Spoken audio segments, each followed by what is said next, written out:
Yo, UFC Fight Night Kape versus Almabaev just took place. Holy cow, what a card. As per usual, when the UFC under promise a card, it massively over delivers.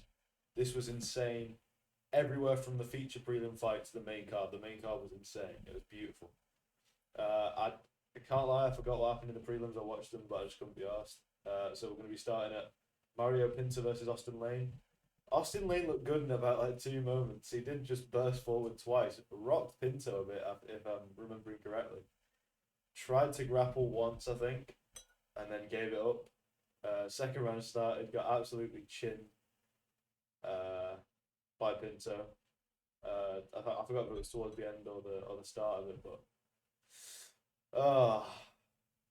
yeah, I picked Austin Lane. Wasn't the best, but Mario Pinto, he looks good. He's definitely got KO power. Austin Lane even stumbled. I think he really heavily stumbled or dropped Pinto in the first round, but he's just a fucking bum. He can't fight. Unlucky. He just big. That's it.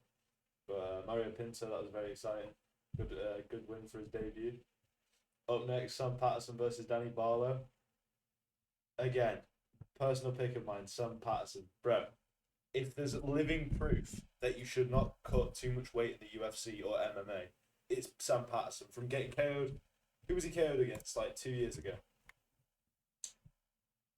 Yeah, Yanalash Moose. Oh my days. Yeah, I remember that. Round one, disgustingly dropped. Goes on a 3-fight win streak, moving up. Beautiful. He's got really good technique as well. The finish was incredible. Danny Barlow had him like close up against the cage, working in the clinch. Looked like Patterson was in trouble. Responded beautiful counter. I think it was a counter right, and then just followed up. Perfect shot, really well placed. And Sam Patterson gets another win, and it's really looking bright.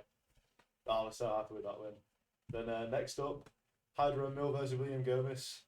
I know it went to decision.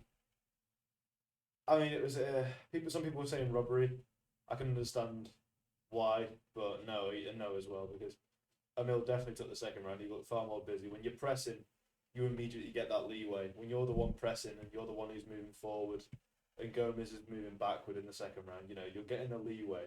Even if you're not landing the cleanest shots, even if it's, volume will definitely play to you if you're moving forward, and that's really what happened in the second round. First round was Gomez. Third round, Emil clearly took it, and it just ended up being 2-1 to Emil.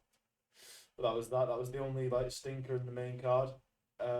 Nasrat Haqparast versus Esteban Ribovic. Now, Haqparast did the smart but boring thing towards the end. He stopped trading with the guy who would not slow down, who would not stop. Just flailing punches and combos. Beautiful combos from Ribovic. He's so good on the feet. He's very, very fun to watch. He'll never not be fun to watch. I thought you wouldn't watching it, but I can kind of understand it. It's a sour taste when Haqparast was not being the more entertaining fighter. But that's it. It didn't need to be the more entertaining fighter. Ribovic, I'd love to see the total strikes. I think I remember I was watching Guru's stream when he was streaming it. It was like, I think he threw 410 odd strikes in 15 minutes and landed 1/3. But the pure volume was just beautiful. Haqparast just sat behind his guard for most of the time and absorbed a lot of the shots. At the end of the third round, about 5 minutes to go. Goodness me. Haqparast ate a huge knee from Ribovic, and he was walking off, stumbling onto the decisions, going to the scorecards. And that's just, it feels horrible that Ribovic lost that, because he really did. It felt like he definitely landed the more impactful shots. Damage was clear in both rounds that he got it. Haqparast's eye was messed up. Ribovic got his lip busted in the first round. But a great fight. Nothing to complain about if you're a neutral there. But Ribovic was definitely. I'd love to see him back in the octagon soon, but it won't be because that was a massive war. Onto the co-main, Cody Brundage versus Julian Marquez. Now this was just a stupid fight. This is just actually retarded. So middleweight personified. Brundage and Brundage put on the pace so early in round one. Out the gates, landing big shots, rocked Marquez off the bat.